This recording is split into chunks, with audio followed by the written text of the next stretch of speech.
James is a mixed traffic engine. He can pull both freight cars and coaches. He's proud of his smart red paint, and so is his driver. Everyone says you brighten up their day, James. One morning, James whistled loudly at the other engines. Look at me. I am the smartest, most useful engine on the line. Rubbish, replied Thomas. We're all useful. Sir Topham Hatt says so, and he's head of the whole railway. You know what, James? Added Percy. What? Replied James. You're getting all puffed up. James huffed away. Later, he was still boasting. I'm the pride of the line. I saw you pulling freight cars, snorted Gordon. You're only a goods engine. I pull coaches, too. Not as much as I do. But Sir Topham Hatt has plans for me. James was only making this up, but Gordon believed him. What plans? Wait and see. Oh, dear, he thought.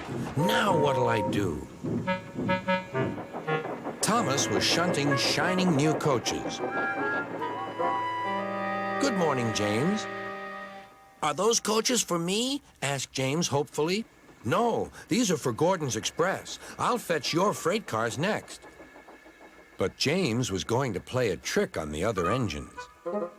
Actually, Thomas, I'm taking the coaches. Sir Topham Hatt asked me to tell you. What about the cars? Asked Thomas. Give them to Gordon. Come on, Thomas, said his driver. Orders are orders. So when James's driver returned, James was coupled to the coaches and he puffed away.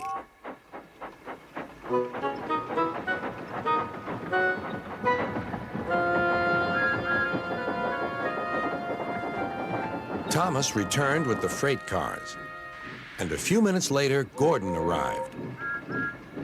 Where's the express? Thomas told him about James, and so here are your cars. Gordon was very cross, and so was his driver. Wait till Sir Topham Hatt hears about this. Meanwhile, James was enjoying himself enormously. What a clever plan! What a clever plan! He chuffed. Then he saw Sir Topham Hatt. Some jokes are funny, but not this one, James. You have caused confusion. Yes, sir, said James. You will now stay in your shed until you are wanted. The other engines teased James. I wonder who'll be pulling the express today, said Gordon. I expect it'll be you, replied Henry. James is stuck in the shed for being silly. James felt sad. Next morning, he went back to work. Hello, whistled Thomas. Good to see you out and about again. I'm sorry I tricked you, said James. Are these my cars? Yes, replied Thomas kindly. They are pleased to have you back. James set off to the harbor with his train of freight cars. He bustled about all day, pushing and pulling them into place.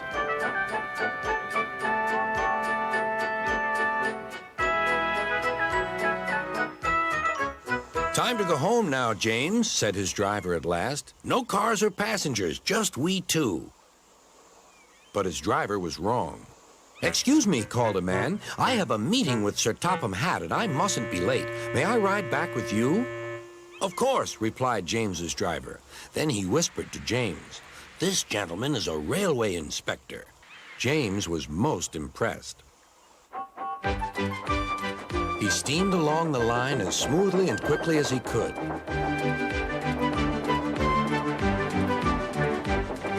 Sir Topham Hatt was waiting on the platform, and the railway inspector greeted him warmly. This clever engine gave me a splendid ride. You must be proud of him. Yes, indeed. Once again, you are a really useful engine.